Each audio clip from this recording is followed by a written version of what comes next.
dari Prodi Pendidikan Guru Sekolah Dasar. Di sini saya akan menjelaskan mengenai sekolah luar biasa, kemudian strategi pembelajaran anak berkebutuhan khusus di sekolah luar biasa. Kemudian juga saya akan menjelaskan sedikit mengenai pendidikan inklusi, baik pengertiannya, kemudian keuntungannya bagi anak ABK di sekolah inklusi.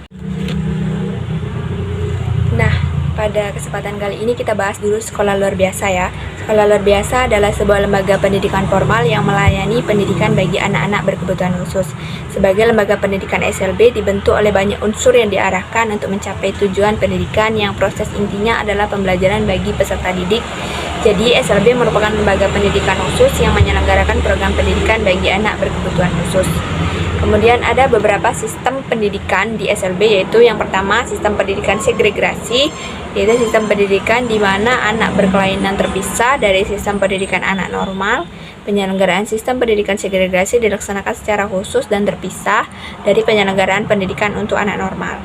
Keuntungan sistem pendidikan segregasi ini yang pertama rasa ketenangan pada anak luar biasa, kemudian komunikasi yang mudah dan lancar, ketiga metode belajar yang khusus sesuai dengan kondisi dan kemampuan anak, yang keempat guru dengan latar belakang pendidikan luar biasa, kelima sarana dan prasarana yang sesuai, dan yang kelemahan sistem pendidikan segregasi yaitu sosialisasinya terbatas, penyelenggaraan pendidikan yang relatif mahal.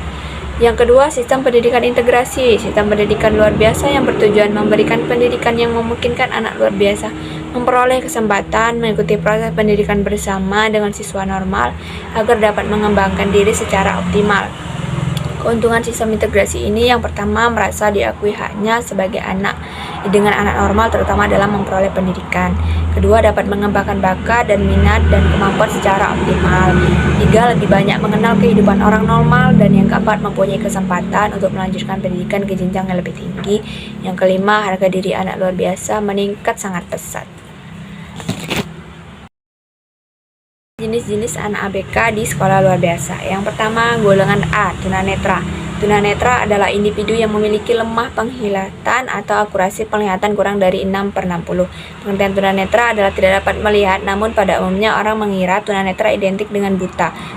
Tunanetra dapat diklarifikasikan ke dalam beberapa kategori, yaitu tunanetra sebelum dan sejak lahir, tunanetra setelah lahir atau pada usia kecil, tunanetra pada usia sekolah atau masa remaja, tunanetra pada usia dewasa atau lanjut usia, dan tunanetra akibat bawaan. Golongan B yaitu tunarungu. Tunarungu adalah yang mengalami gangguan pendengaran dan percakapan dengan derajat pendengaran yang bervariasi. Seorang dikatakan tuli, deaf, apabila kehilangan kemampuan mendengar pada tingkat 70 dBSO atau lebih sehingga dia tidak dapat mengerti atau menangkap serta memahami pembicaraan orang lain. Sedangkan seseorang dikatakan kurang dengar, hard of hearing, bila kehilangan pendengaran pada 35 dBISO sehingga ia mengalami kesulitan memahami pembicaraan orang lain melalui pendengarannya baik tanpa maupun dengan alat pendengar. Yang C yaitu golongan tunagrahita adalah keadaan keterbelakangan mental. Keadaan ini dikenal dengan retardasi mental. Retardasi mental adalah kondisi sebelum usia 18 tahun yang ditandai dengan lemahnya kecerdasan, biasanya IQ-nya di bawah 70, sulit beradaptasi dengan kehidupan sehari-hari. Ciri-cirinya seperti fungsi intelektualnya lemah, kemudian inteligensinya rendah. Retardasi mental juga sulit menyesuaikan diri dan berkembang sebelum muncul tes formal untuk menilai kecerdasan. Orang retardasi mental dianggap sebagai orang yang tidak dapat menguasai keahlian yang sesuai dengan umurnya dan tidak merawat dirinya sendiri. Selanjutnya golongan E, tunalaras. Anak tunalaras adalah individu yang mengalami hambatan dalam mengendalikan emosi dan kontrol sosial. Anak dengan hambatan emosional atau kelainan perilaku apabila menunjukkan adanya satu atau lebih dari 5 komponen berikut ini. Yang pertama, tidak mampu belajar bukan disebabkan karena faktor intelektual. Kemudian sensori atau kesehatan, tidak bisa berhubungan baik dengan teman-teman dan guru, bertingkah laku atau berperasaan tidak pada tempatnya. Secara umum mereka selalu dalam keadaan tidak gembira atau depresi dan bertendensi ke arah simptom fisik, seperti merasa sakit atau ketakutan yang berkaitan dengan orang atau permasalahan di sekolah.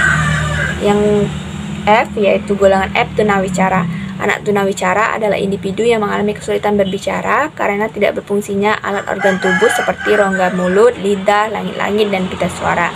Tunawicara sering disebut bisu. Biasanya tunawicara diikuti dengan tunarungu, di mana fungsi pendengarannya juga tidak dapat berfungsi. Yang terakhir, selanjutnya golongan G.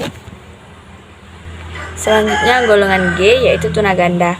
Anak tunaganda adalah anak yang memiliki kombinasi kelainan baik dua jenis kelainan atau lebih yang menyebabkan anaknya masalah dalam pendidikan yang serius, sehingga anak tunaganda tidak hanya dapat diatas dengan sesuatu program pendidikan khusus untuk satu kelainan saja.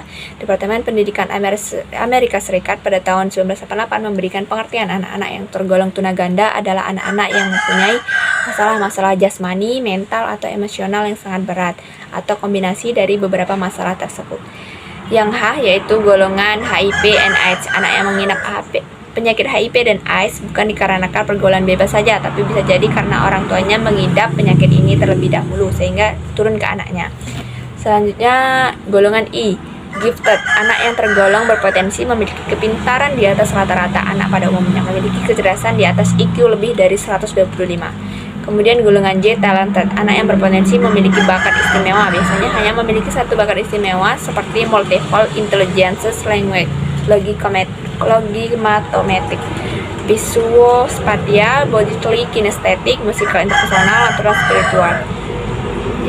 Selanjutnya golongan K, kesulitan belajar. Anak yang tergolong mengalami hiperaktif, ADHD, disleksia, disgrafia, diskalkulia atau hitung, disapsis, berbicara, disfraksia motorik, sehingga mengalami kesulitan di dalam pembelajaran di sekolah atau di lingkungan sosial.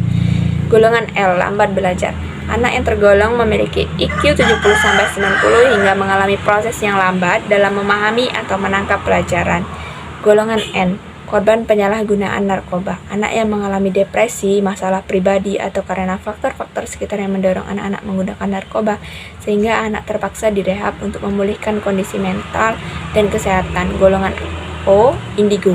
Anak indigo adalah istilah yang digunakan untuk mendeskripsikan anak-anak yang diyakini memiliki kemampuan atau sifat spesial, tidak biasa, dan bahkan supernatural, atau bisa melihat sesuatu yang tidak bisa dilihat oleh anak-anak pada umumnya. Mungkin itu tadi penjelasan mengenai sekolah luar biasa. Seperti yang kita ketahui bahwasanya pembahasan kita kali ini kan mengenai strategi pembelajaran anak berkebutuhan khusus di sekolah luar biasa. Nah, setelah membahas mengenai sekolah luar biasa dan tadi juga sudah kita bahas jenis-jenis ABK, selanjutnya kita membahas mengenai strategi pembelajaran anak-anak ABK. Ada beberapa strategi yang harus kita ketahui.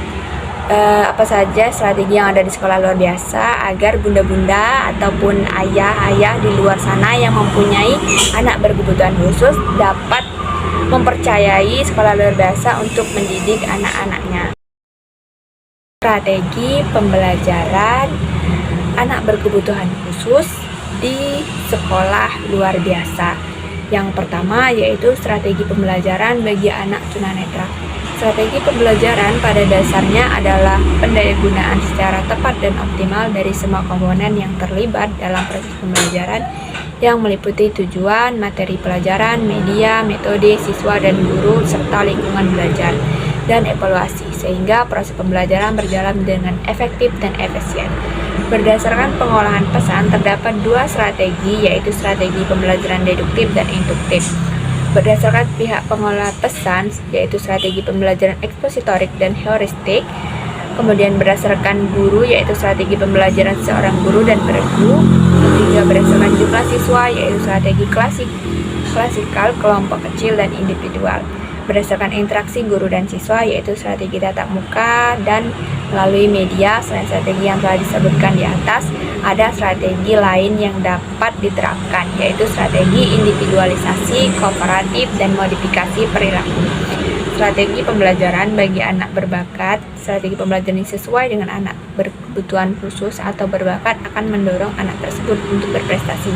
Hal yang harus diperhatikan dalam menentukan strategi pembelajarannya. Yang pertama, pembelajaran harus diwarnai dengan kecepatan dan tingkat kompleksitas. Yang kedua, tidak hanya mengembangkan kecerdasan intelektual semata, tetapi juga mengembangkan kecerdasan emosional. Yang ketiga, berorientasi pada modifikasi proses, konten, dan produk. Model-model layanan yang bisa diberikan pada anak berbakat yaitu model layanan perkembangan kognitif, afektif, nilai moral, kreativitas, dan bidang khusus. Yang ketiga, strategi pembelajaran bagi anak tunagrahita. Strategi pembelajarannya yaitu berbeda dengan strategi anak lainnya. Namun sekolah di luar biasa biasanya strategi yang digunakan anak-anak tunagrahita antara lain strategi pembelajaran yang individualisasi, kemudian strategi kooperatif, dan strategi modifikasi tingkah laku. Selanjutnya, strategi pembelajaran bagi anak tunadaksa. Strategi yang biasa diterapkan bagi anak tunadaksa yaitu melalui pengorganisasian tempat pendidikan sebagai berikut.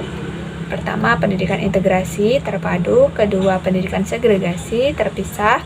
Ketiga, penataan lingkungan belajar. Selanjutnya, strategi pembelajaran bagi anak tunalaras. Untuk memberikan layanan kepada anak tunalaras, menurut Kaufman mengemukakan model-model pendekatan sebagai berikut. Yang pertama, model biogenetik. Yang kedua, model behavioral atau tingkah laku. Yang ketiga, model psikodinamika. Yang keempat, model ekologis. Strategi pembelajaran bagi anak dengan kesulitan belajar. Nah, bagi anak kesulitan belajar seperti membaca, yaitu bisa melalui program delivery dan remedial teaching. Yang pertama, anak berkesulitan belajar seperti menulis, yaitu melalui remedial sesuai dengan tingkat kesalahannya. Yang kedua, anak kesulitan belajar berhitung melalui program remedi yang sistematis sesuai dengan urutan dari tingkat konkret, semi konkret, dan tingkat abstrak. Yang ketujuh yaitu strategi pembelajaran bagi anak tunarungu. Strategi yang biasa digunakan untuk anak tunarungu antara lain strategi deduktif dan induktif, heuristik, ekspositorik, klasikal, kelompok, individual, kooperatif, dan modifikasi perilaku. Nah, itu tadi beberapa strategi pembelajaran anak berkebutuhan khusus di sekolah luar biasa. Seperti dalam artikel yang saya baca, yaitu pendiri sekolah Cikal, Najila Shihab, menyatakan bahwa sekolah inklusi merupakan sekolah yang dapat mengakomodasi dan mendampingi pengembangan diri anak-anak berkebutuhan khusus dalam proses pembelajarannya dengan berbagai pendekatan yang dihadirkan. Menurutnya, sekolah inklusi berarti kita percaya bahwa semua anak dengan kebutuhan apapun, dengan kekhususan cara belajar apapun, dan setiap anak punya hak yang sama untuk belajar bersama di sekolah, termasuk di sekolah Cikal, ucapnya dalam sesi menjawab pertanyaan mengenai Cikal. Di sekolah inklusi, anak-anak berkebutuhan khusus akan mendapatkan pendampingan dan pemetaan program pengembangan individual yang akan mendorong pemenuhan kebutuhan belajarnya, menyesuaikan minat dan juga bakatnya. Kemudian menurutnya juga di sekolah inklusi termasuk di sekolah Cikal, anak-anak berkebutuhan khusus yang membutuhkan program pengembangan individual yang butuh kurikulum dengan komposisi yang berbeda, punya diagnosis kesulitan belajar apapun yang dapat diterima dan dapat berada di lingkungan bersama dengan anak-anak lainnya. Selanjutnya, kelebihan sekolah inklusi. Ada 3 manfaat utama yang dapat diperoleh anak-anak berkebutuhan khusus saat mendapatkan pendidikan di sekolah inklusi. Yang pertama, memaksimalkan dan mengoptimalisasikan potensi anak-anak berkebutuhan khusus. Sekolah inklusi akan mengedepankan prinsip personalisasi dan kompetensi sehingga kurikulum dan mode belajar disesuaikan dengan kebutuhan belajar anak. Di sekolah melalui pendidikan inklusi mengedepankan prinsip personalisasi dan kompetensi sehingga kurikulum dan mode belajarnya disesuaikan dengan melakukan akomodasi dan modifikasi untuk memenuhi kebutuhan masing-masing anak dalam memaksimalkan potensinya. Kedua, mengasah dan mengoptimalisasikan pengembangan diri anak-anak berkebutuhan khusus di bidang non-akademis. Di sekolah inklusi, anak-anak berkebutuhan khusus akan memperoleh program dan pendampingan pengembangan diri non-akademis seperti membangun kemandirian, pengenalan diri sendiri, serta meregulasi emosi. Di luar sisi akademik,